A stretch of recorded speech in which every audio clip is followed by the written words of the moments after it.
with Obama basically was a person who pretty much protected systematic white supremacy. See, this is the trick bag. We only talk about racism in this country when they can dump it on a right winger.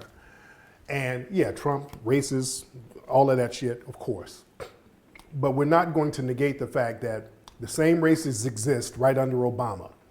Many of these racist militia groups, like the Oath Keepers, right now there's a document came out about a group called the Oath Keepers, the white supremacist group. If you remember, they tried to come out to South Central LA about 2016, something like that, to go protest in front of Maxine Waters' spot down there, right off, where's the spot? It's off Crenshaw and something, I forgot. And the brothers ran them up off the block. And I've always told people, those Oath Keepers, those guys work with the police. They work with cops. And a document came out this week showing a list of all of these Oath Keeper members, and damn near half of them work for the police, active duty police, they're politicians, card-carrying white supremacists. Here's the thing, and they're saying, well, yeah, a lot of them are right-wingers.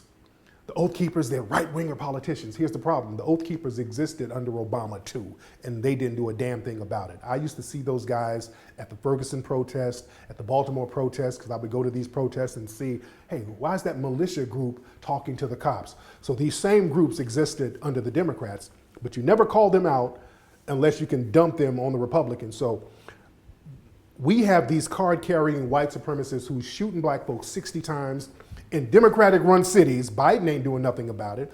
See, they try to tell us about these Trumpers and these right-wingers to get us to vote for them. Hey, look at how racist Trump is. Look at these white supremacist groups. Now vote for the Democrats because we're less racist than them. No, we're not gonna play that game. You guys enable each other's racism. When they do something to us, you don't do anything to punish them. We're getting shot in Democratic-run cities and you're not doing anything about it. Breonna Taylor got shot in a Democratic city. Philando Castile got shot in a Democratic city. They didn't do anything about these people. So we're not going to play the who's the more racist game. Give us tangibles so that we can handle these races on our own, so that we can have an administrative economic base so that we can start prosecuting these people.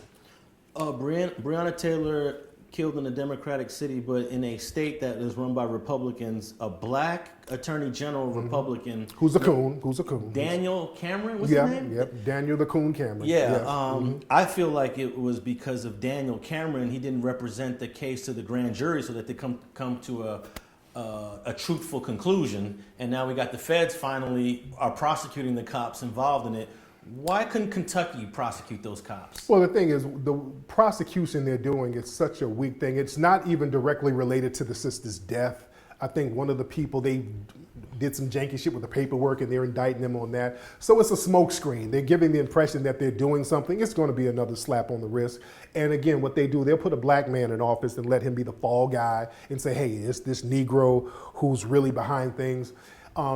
If a black person really went against the norm, they would get him up out of there. There's a sister that they put in office in the East Coast to kind of curb the police doing all of the nefarious things that they're doing. All the cops started resigning and they had to get that sister out of office. They just fired her just for no reason. So any black person who's really going into these positions to really change things, they'll try to get them up out of there. So we got to understand when we got a black face who's just a mascot for white supremacy. So you don't feel confident that the feds are really going to prosecute these cops for lying on the They're going to give them slaps on the wrist, but not the ones who actually shot and killed her. They're not doing anything to them. Okay. Yeah. Now, I don't know what part it was in your Hidden Colors series, but one of the doctors said Obama hasn't done anything for black folks at all, period. Mm-hmm. And I guess that's going back to your point about it doesn't matter Democrat or Republican. Mm-hmm. What's your position on Biden? Because would you look at Biden as the lesser of two evils, or it doesn't even matter? Oh, no. Biden is worse. Biden is worse because, see, with Biden enables other groups to practice their anti-black racism against us. See, with Trump, with him, you just have to worry about some of these white supremacist groups. You got to worry about one group. With Biden, this guy's empowering not only the white supremacists, but the anti-black Asians, anti-black Hispanics, anti-black LGBT.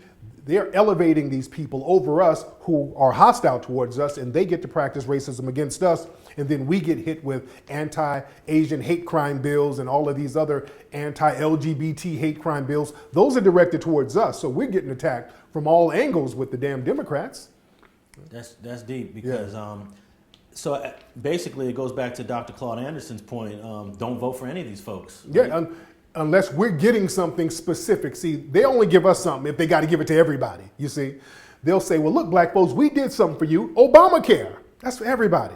Like, look, black folks, we had a minority set-aside program. Come on, minority is everybody. Everybody's a minority. Literally, everybody can be classified as a minority.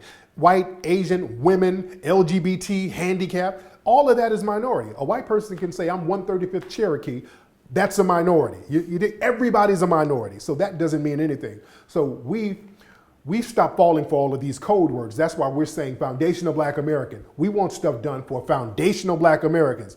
We're getting away from African American because that's too much of a trick bag too.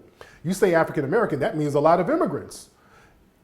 Elon Musk goes around saying that he's African American. People think it's a joke, but technically he's African American. You see? He's from South Africa. He's from South Africa. So yeah, these little trick bag words they throw out here, we're saying, no, we're going to define ourselves. We're foundational black Americans. And that's why so many people have a problem with that term, because now nobody can remix it.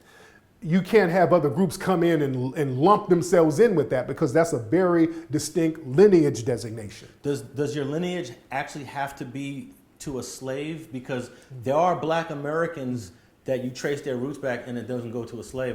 Don Cheadle. Yeah. I think Don Cheadle, he's black American, but he doesn't have any slave roots. Right. Do you have to have slave roots to be an FBA?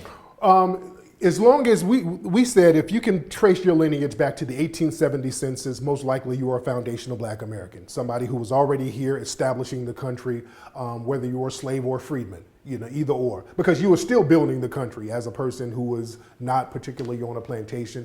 You were still a foundational black American building this country. So we have a very unique lineage, and there's nothing wrong with us acknowledging that.